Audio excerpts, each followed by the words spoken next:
That's tough because if you disassociate, so it would be up for the individuals to decide, right?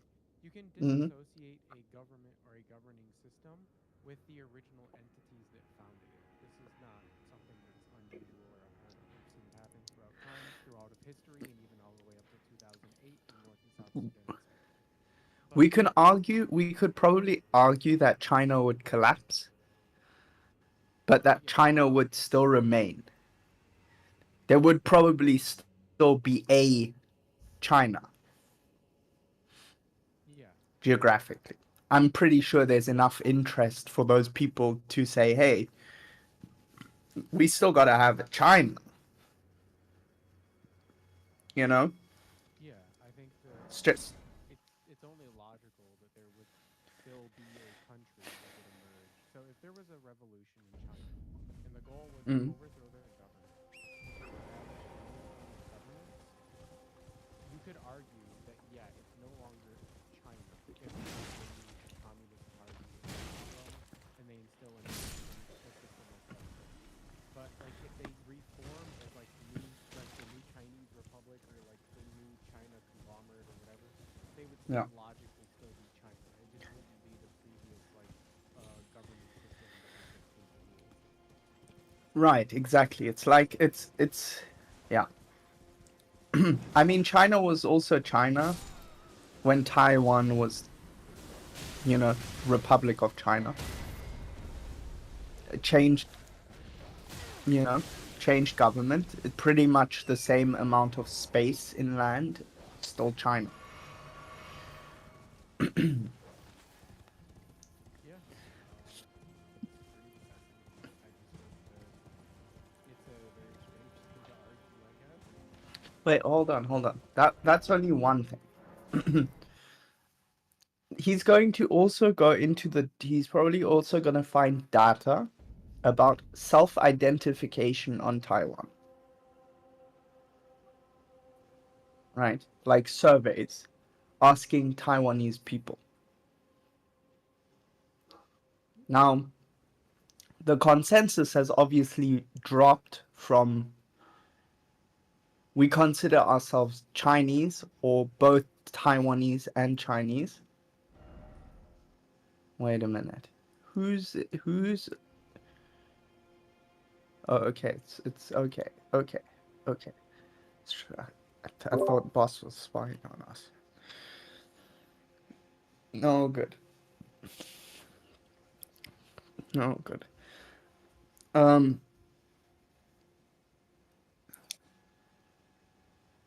Oh yeah. Okay. So he's probably gonna talk about like the self-identification of the Taiwanese people and that the Taiwanese identity, right? Sure. I don't think I would argue that. Right. Now, yes, there is an increase of identification as Taiwanese, but it could also just be this is an island named Taiwan. So why would they not embrace calling themselves Taiwanese? Uh, it's not like they're all separating themselves now and saying, "Oh no, we're not ethnically Chinese anymore. We're just Taiwanese." It's like, and I found a parallel survey to this with very similar, even more gravitating results, right? Even more differences. Hawaii. Most Hawaiians don't identify themselves as Americans. They're actually only 11% of Hawaiians identify themselves as Americans. Other than that, they call themselves Hawaiian, Native Hawaiian, some other, hybrid word. Um, so I would argue that on that basis, people probably just, you know, because it's like a locality thing, right? Mm-hmm. Being on an island makes it like like a locality thing. Um, say with, for instance, probably. Hold on. Does America have other island states? Yeah, we have Puerto Rico. Well, there you have it. They probably don't consider themselves American. They probably consider themselves Puerto Rican. Well, like it depends on like who you are and how you view things because there are a lot of Puerto Ricans that consider themselves to be American just because Puerto Rico is a territory of the United States. So it'll really come down to like how people feel about it. Yeah, fair enough. Look, I mean, there's also a very sizable number in Taiwan that still consider themselves Chinese as well. Yeah, that's fair. I mean, I don't necessarily see any problem with that. Um, I just think that it's going to be interesting. And if we consider and if we consider the actual identity, well, then we go into the phenotypes, and we realize that there's actually little to no difference between the people, the majority of people living on Taiwan and mainland China, and also the language. Right, I googled like the language they speak. They say Han Taiwanese, but Han Taiwanese is not a language. It's it's still Mandarin Chinese. It's Mhm. kind of like a rebrand thing, right? It's not its own thing. You get what I mean? Like it's not Yeah, in any way, shape, or form different to Mandarin Chinese. They just call it Mandarin Taiwanese because I don't know. Why do they call it that? I don't know.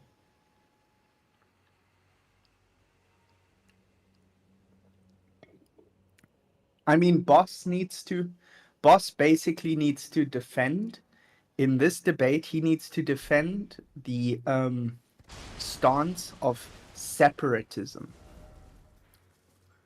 and I mean, judging by how things are already structured, we don't know what will happen in the future. I mean, I'm not a fortune teller, right? So I can't tell.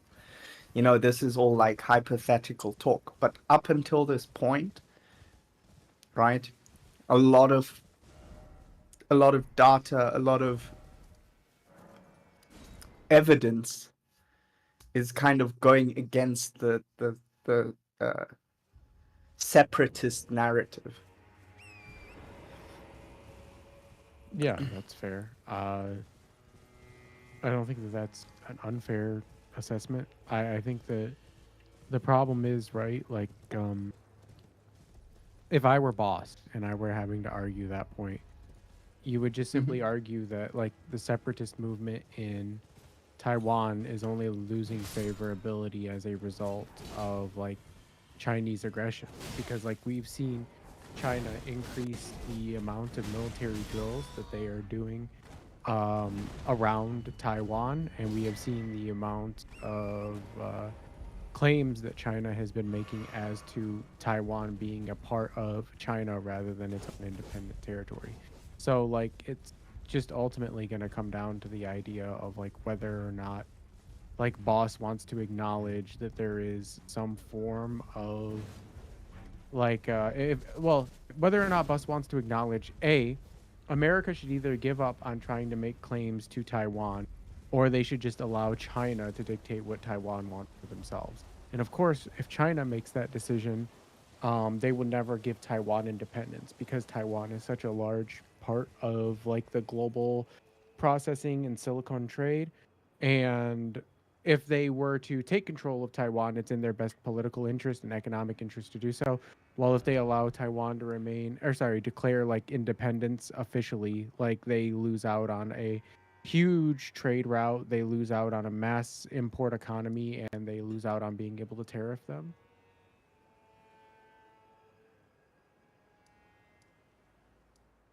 On China's part now.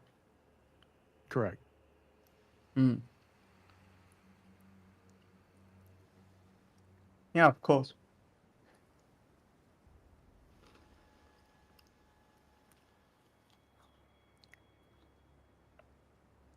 Mm. But I do know. I mean, China is. It might not be as good as Taiwan in like chip manufacturing, but neither is America, Correct. right? And Japan, I think, is second. South Korea is third, I think.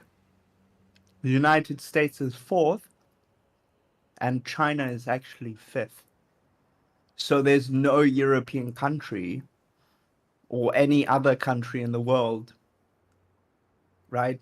So we could also have the argument of like, I mean, the semiconductor industry, it's just this thing of competition, and with time, if it's really in the interest of Chinese to do it on the mainland, to accomplish that on the mainland, I could argue it's just a matter of time and investment in that, you know.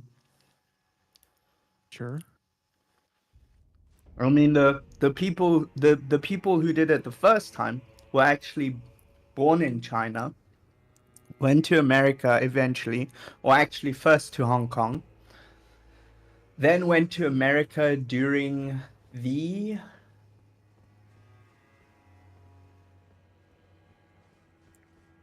I believe it was after the Civil War, or after, yeah. I mean, the Civil War never really stopped, ended it with treaties and stuff. But I'm not going to go into that because there is no active warfare happening. Mm, at least like military, on the military front. Um, but those people came from, were born in mainland China, were just happened to be one of the people who left China, went to America, studied that stuff. You know, it was a, it, it was Chinese people using access to knowledge, to American knowledge, but they essentially pioneered that part of the, you know, of the chip technology. So I'm also going to uh, have to argue this, like, ethnically, it's kind of a. I can see why China's upset about it because it's also ethnically a separation of essentially the same people, and while oftentimes the rhetoric is that just because Chinese mainland has a different government and a more traditional, how do I say, like a more less developed government, it means that they are incapable, that they are not modern, not capable of being modern. Um, like it just, you know what I mean? It's kind of like having two twins. They both equally are capable of doing something, but one is favored because he looks more kempt and, well, his agenda is more in line with what the West would like to see. So say this. We have twins. One is pretty defiant, and the other one is pretty like much a nerd and a little suck up, right? Um, but they are both capable of doing the same thing, right? So I also feel like this effort, obviously also over the semiconductors, is perhaps to discredit ethnically Chinese people and their capabilities. Mm, I mean, it's an uphill battle to argue that, but I mean, you could. Like, theoretically speaking, there's a lot of arguments for or against it, but the thing is, China wants to produce, so China relies on cheap labor. They are one of the few economies of the world who have the ability to inflate or deflate the value of their currency at will. This allows them to inflate the value of their currency during production and deflate the value of their currency when they are establishing or negotiating contracts. So when they do this, they can establish or negotiate a contract at a certain rate where their currency is looking devalued. Other countries see this and they say, well, I can get the goods for cheaper. Now is the time to establish that contract. And then what they do is once they have that contract, they can do artificial scarcity to inflate the value of their currency, considering they now have a more secular currency through trade contract. This is something that almost no other country does in the entire world. It's something that Russia proposes it's able to do, but we've never seen that to its fullest extent. Now, the issue is when you do this, people start to catch on to it. And so China has tried to like sort of change the way that works by not overproducing during certain eras and not underproducing during certain eras. And as a result of that, they're able to maintain like this value of their currency with the exception of the time that they almost secularized trade with Russia trying to bail them out of western sanctions. So if you Yeah. wanted to argue that like they were trying to undermine like the either the Chinese or the Taiwanese government and their means of being able to produce something, you would have to prove that because it's very easy for China to just simply say, "Oh, well we deflated the value of our currency so that way we could push out this loan or we could push out this trade contract." And then as a result of that, like you didn't know what was going on and we always have this backup of like some level of secrecy behind our government systems where we never have to disclose anything. And thus it puts us in a position of superiority where every time somebody thinks they've found a hole in our system, like we just pull out a new freaking means of being able to override it. Mm.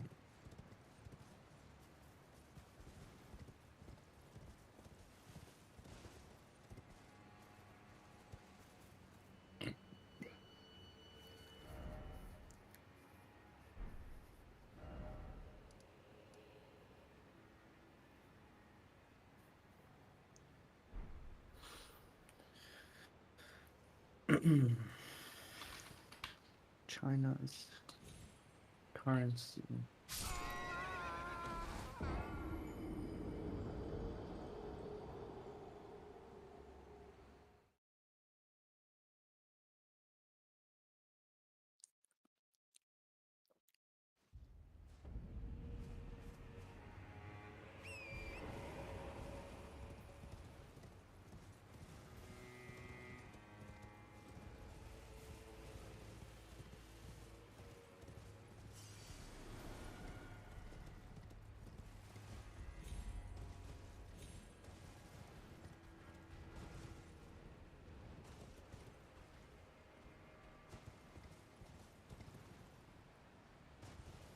This is why I say it's a hard argument to have with like pro China people and then just in general because like it's often comes down to how much you know about China and how they do their trade.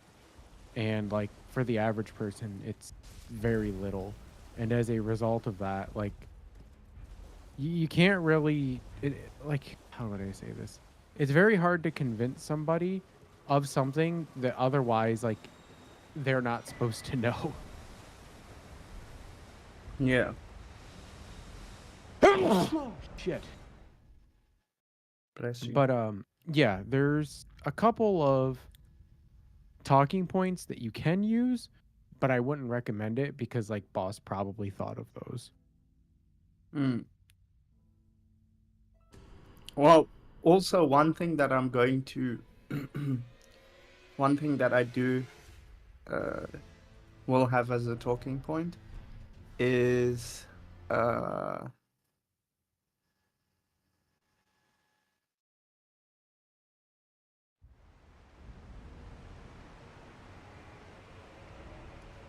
oh um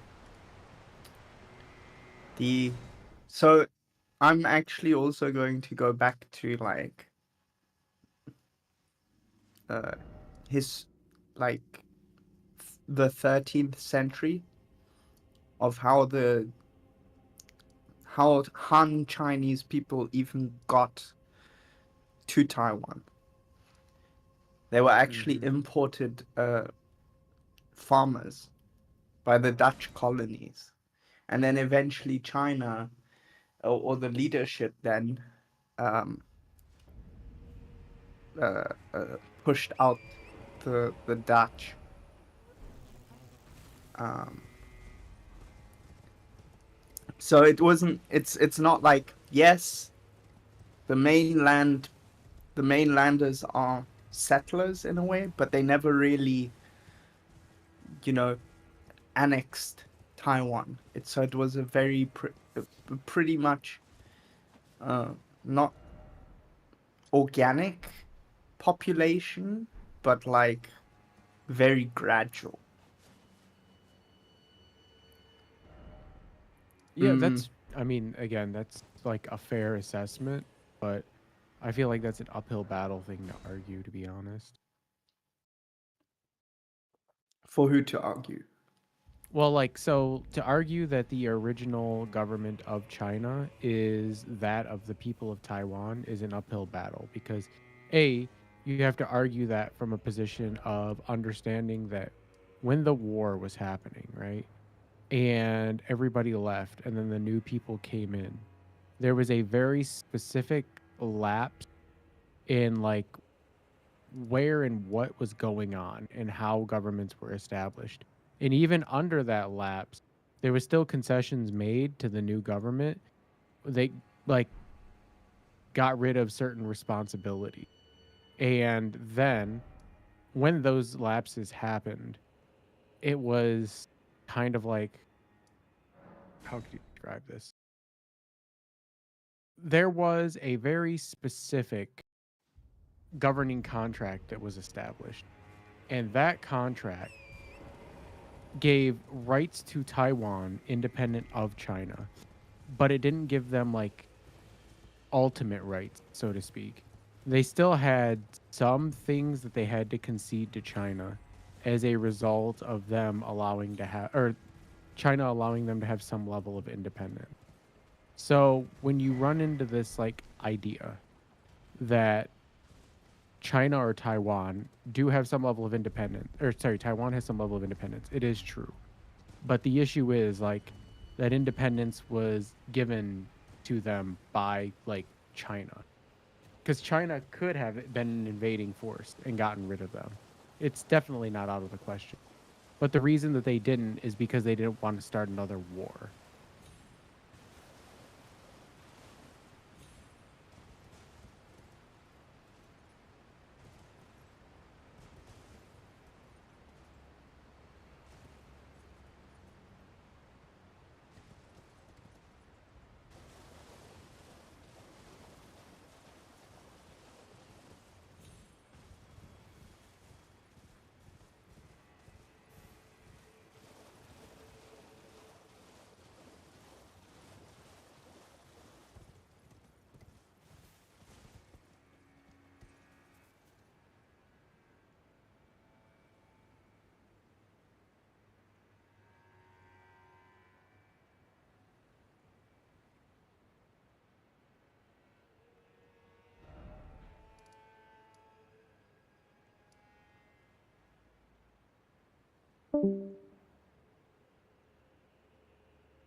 Yep, because that's a hard argument to have. I do not envy his position. I think it is the United States versus China and the global government and whether or not the United States or China is creating better outcomes for humanity.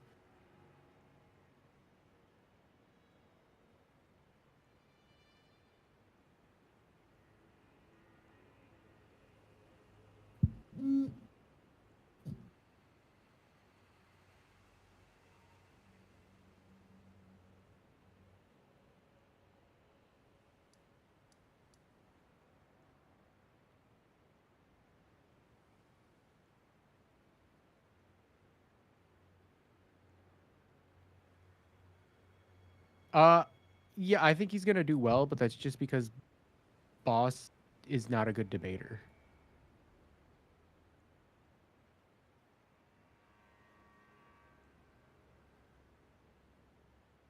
Uh, I think he's overconfident. I think is his biggest problem. He's assuming that because he has something that found, yeah, because he found data that backs up his idea means that he is correct, which is a horribly flawed assumption to go off of. And it's like, I would not hold the position that just because you found something that backs your data point means that it is correct, because the internet is full of false information and like intentionally controversial shit. So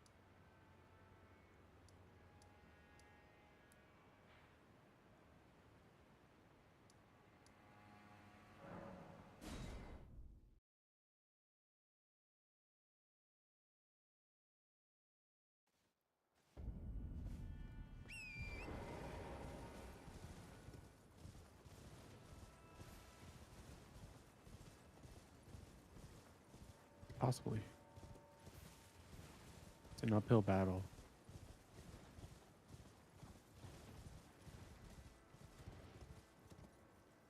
Yeah, sure. So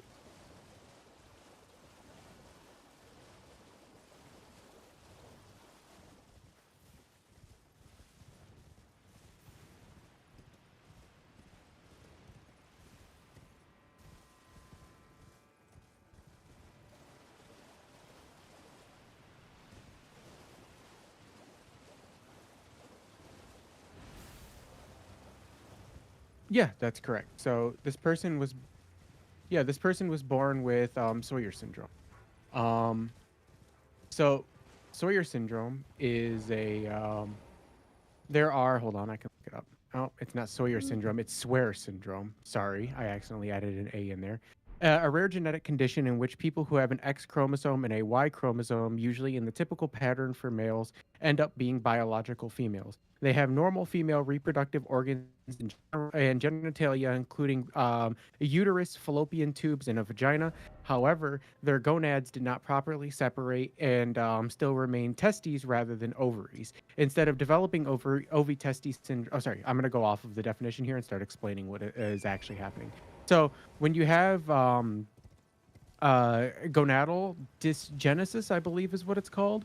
What happens is this is when the hormones in your body switch. So being on something like HRT as a male or female, let's say you were born a woman, right?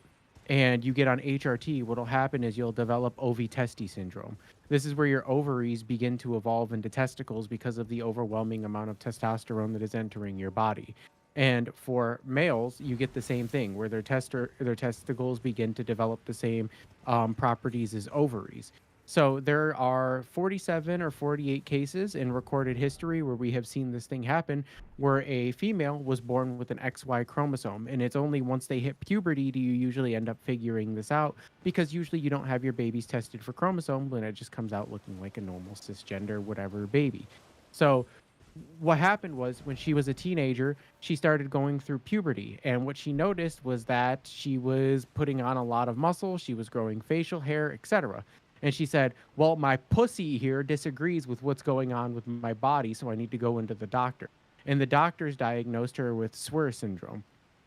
So Swyer syndrome, as I just described, is what she actually has. And in 2020, she applied to become an Olympic boxer, but she was denied based on like the gender criteria, which is necessary because of elevated testosterone levels. So what she did was she got on hormone replacement therapy and started taking hormone blockers for the testosterone that her body was naturally producing. She moved from Algeria to Spain to take up training and then back to Algeria. Now, in Algeria, like she was able to represent that specific country because A, they're a Muslim country and they're not really big on the transgender thing, and B, she wasn't transgender. But when she got into the Olympics, they deemed the amount of testosterone in her body to no longer be a statistical advantage, as it fell into the high range of what could naturally be produced by women. The only problem is that she had been spending her whole life producing testosterone instead of estrogen because she wasn't on hormone replacement therapy or hormone suppressants during that time. And as a result, she developed a more traditionally masculine physique where that falls more in line with males rather than females. It's the exact same thing that Brock Lesnar's daughter has.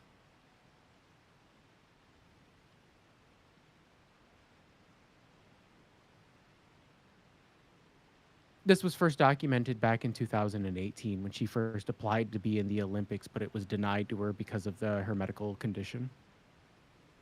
So 6 years ago. Correct.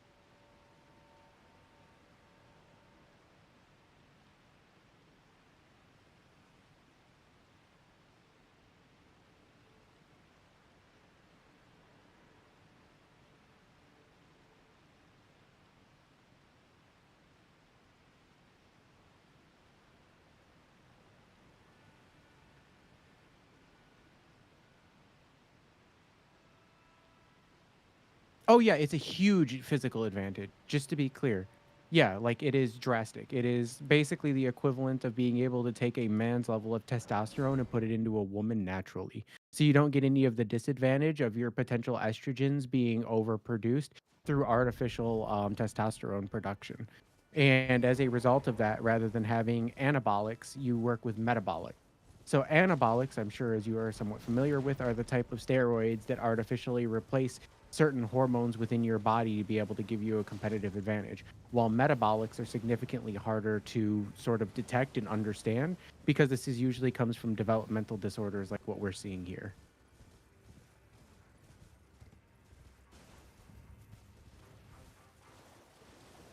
Yeah. Yeah. So like over years, so like again with hormone replacement therapy. Oh yeah, yeah, yeah.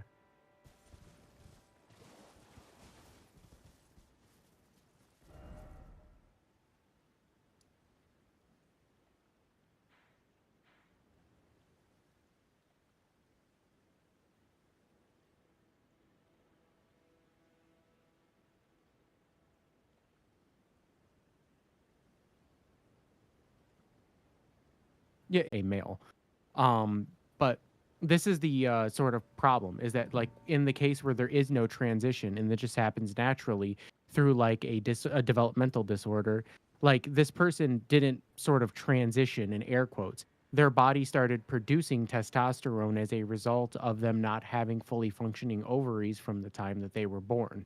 And as a result of that, they started to develop ovitesti syndrome very early on. It's the equivalent of taking a young girl and basically putting her on hormone replacement therapy from the day she was born up until the time that she went through puberty, and then putting her on full hormone replacement therapy and puberty blockers to ensure that she has a full like transition as a male. That's basically the equivalent of what we're seeing here.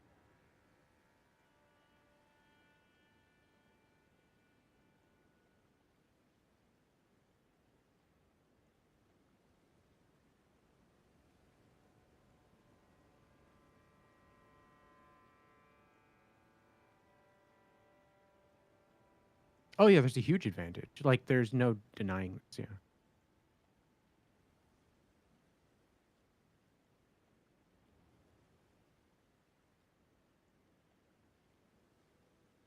Yeah, so the advantages that you would get would you get a higher bone density, which makes you less likely to have fractures, or like in some cases, it makes you less likely to be knocked out when taking blows to the head or to getting dazed, since this is boxing, and also it makes your muscles less likely to atrophy. So like testosterones feed into muscles naturally and stops them from atrophying at the same rate.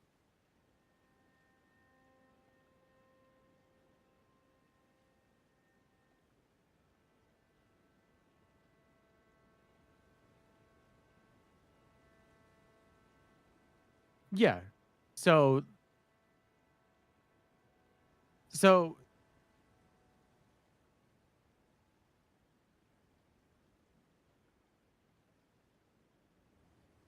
yeah, it's mostly in the United States Republican. Like we seen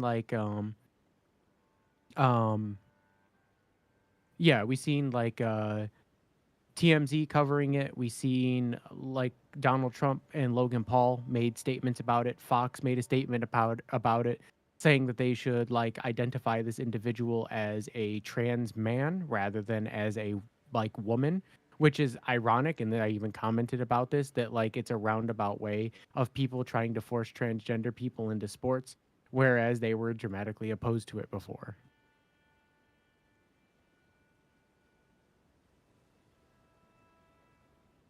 Oh yeah, Mary Gregory is the predominant example. Mary Gregory was an a Olympic level power lifter who never was able to win a major competition. And then so yeah, as a man, and then she decided to transition as a woman, was on hormone replacement. Yeah, was on hormone replacement therapy for I think 3.5 months before going in and breaking every single woman's record that they participated in less than 3 months. At which point they literally were found to not even have been on hormone replacement therapy, that they were just lying about it, and they had all of their titles stripped of them. But like this isn't like a case like that. This is a case where this was happening like extremely naturally.